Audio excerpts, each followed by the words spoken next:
महाभारत का एक संदेश है।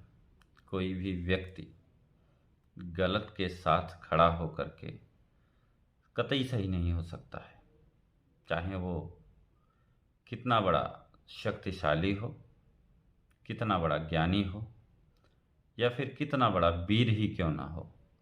यदि वो गलत के साथ है तो उसकी पराजय निश्चित है।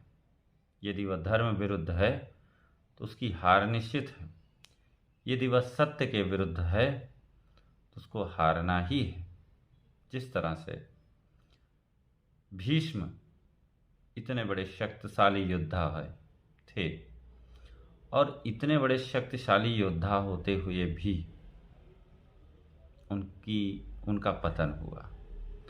क्योंकि पतन क्यों हुआ? क्योंकि शक्ति जब सत्य के विरुद्ध जाती है तो उसका पतन निश्चित होता है।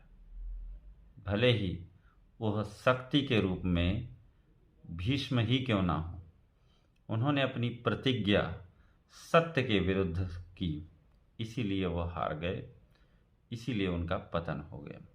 और जो भी कोई शक्तिशाली व्यक्ति होगा और अगर सत्य के विरुद्ध खड़ा होगा तो उसका पतन और उसकी हार निश्चित ही निश्चित है। महाराज जो महामुनि द्रोण थे, इतने ज्ञानी थे, उस समय गुरु परंपरा के प्रतीक माने जाते थे।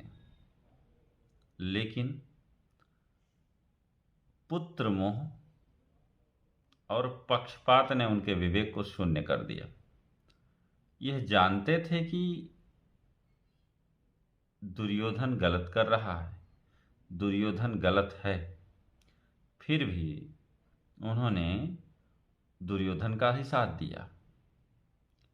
और कर्ण के सामने तो पूरा विकल्प ही था कि वो किनके साथ जाए, सत्य के या गलत के।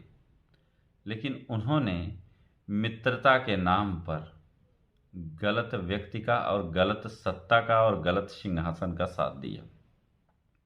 परिणाम सामने है।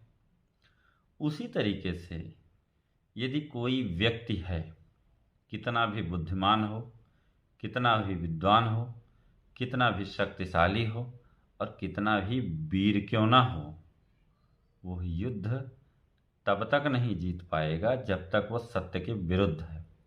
कहते हैं कि कोई भी युद्ध बाहुबल, अस्त्र शस्त्र और सत्ता से नहीं जीता जा सकता, वो सत्य से ही जीता जा सकता है। जय श्री राम।